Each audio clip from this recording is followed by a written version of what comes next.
Thank you. Thank you, Catherine. Probably I'll start off with the control of budget in relation to what Senator Mugeni was asking on two issues. You mentioned the prevalence of manual payrolls in counties where staff are being paid manually and in most cases in cash. I would want to know then what is your role as a controller of budget and how do you help the country to deal with that issue of manual payrolls, and also the question of pending bills. As you rightly say, those pending bills should constitute the first charge to the exchequer. But your office continues to approve payments for current contracts, probably on the basis of kickbacks that governors and their sidekicks in the counties are getting, at the expense of pending bills. And control of budget, you agree with me, even the current lot of governors, very few of them are settling pending bills. Especially those who have joined the first time, they say they are pending bills that were incurred by their predecessors, and therefore they do not settle them. You have all agreed, or rather what came to me, across to me, from all the presentations, is that this country is yet to recover from the COVID pandemic and the effects of that COVID pandemic to our economy. The Institute of Economic Affairs, you have also rightly put it that inflation at the moment is higher than the wage increments as they are. And my question to you, Kwame, would be, then is our problem not an income problem per se, other than, because inflation, as you all again rightly said, there is inflation that is informed by certain things that are beyond our control. But isn't our problem an income problem that so many Kenyans, as you all rightly say, the economy is yet to recover from the effects of the COVID pandemic, so many Kenyans are still out of employment and therefore lack an income. And it would be my view then that our problem is more of an income problem than actually the cost of living per se. And with that in mind, we have had suggestions. And I will draw reference to the presentation by our colleague Arthur Muliro on infrastructure investment, what he said and what I was pretending that probably the housing agenda and that heavy investment in housing is part of what will spur economic activity and generate incomes by creating jobs for many Kenyans to help deal with the problem of the cost of living. If we were to do what some of the things that Kwame referred to as unintended consequences of certain measures, would there be unintended consequences if, for instance, we decided to do away with the housing levy and decided to abandon the housing agenda altogether? Would there be even a huge ramification in terms of unintended consequences of that decision? On tax reforms, the control of budget, you spoke about registration of the informal sector and imposing tax on their businesses with a view to broadening the tax base. And I think, again, listening to all of you across, including the presentation by Aka, who even spoke to the agricultural sector, and I agree with him. For instance, today farmers have harvested, we are told, close to 61 million bags. And they will make a handsome return on it. What's their contribution to tax? We have used government resources or taxpayers' money to subsidize fertilizer for them.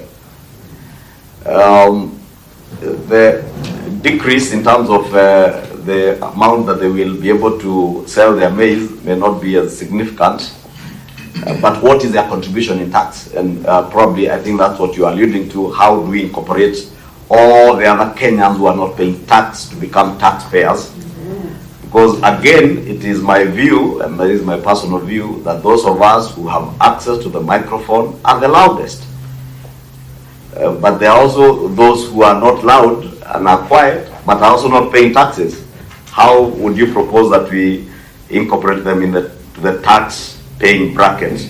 Especially what I think the controller of tax, controller of budget, not of tax, also alluded to in terms of those who are in the informal sector, who are also benefiting from the social contract between government and the people, but they are not contributing in terms of their responsibility to pay taxes. I would want to hear measures you would want. Somebody spoke about reducing the railway development levy and the IDF fees. I think it was you, Kwame. I don't know, Masinde. Masinde, if I remember right, I think there was some reduction in the Finance Act of 2023 on the RDL and IDF. I think IDF from 1.5 to something. You probably would jog our minds in terms of, because those are some of the areas you are proposing that we could touch on. And I thought we did do that in the Finance Bill of 2023. What was the other thing I had? Yes, last week, but one, this committee sought to retreat outside town or within town in a venue that would have a lot of time. We could not find accommodation in Nairobi. We could not find accommodation in Naivasha. We could not find accommodation in Mombasa. We had to retreat to some nice place somewhere else outside of the known destinations. And we got the feeling from the procurement people who are trying to procure a place for us that the accommodation sector was now slowly recovering. And I do recall some time back I also had a quick trip to Mombasa. I could not find accommodation. I had to get an Airbnb. The growth of the Airbnb sector in Nairobi and major urban centers also points in a way to a recovery of that accommodation and restaurant business. And therefore probably we're on the right trajectory, and that is to Kwame. I don't know where then that, does that give us hope as a country that at least as much as we have not recovered, we are on the right trajectory in terms of moving towards recovery in view of what we are seeing? Or is it a one-off event? I don't know whether it's a big season of tourism. Lastly, you all spoke at length to social safety nets. A need to deepen and increase our social safety nets. Our guests speak to measures taken by this government, including the measures around universal health coverage, increment of the people who are the elderly and vulnerable groups of the cash transfer program. And I agree with Senator Mogeni, the quantum of 2,000 or 2,500 may not be much, but increasing those numbers, increasing the people who will be under universal health coverage, especially the most vulnerable in our society, that have been defined in the Act as the indigents of our society, having to have universal health coverage free of charge catered for by the government, incrementing food to school-going children across the country, increasing that, doubling actually that number from 4 million to almost 8 million children under food sustenance in schools. Will those again constitute measures that may not be adequate, but given the circumstances of our economy, do you think these are social security safeguards that will help us sustain ourselves, at least in the medium to long term, as we hope for a full recovery of the economy? Lastly, Kwame, are there quick fixes, or do we have to bear the pain for now to have what will be sustainable economic recovery? Thank you.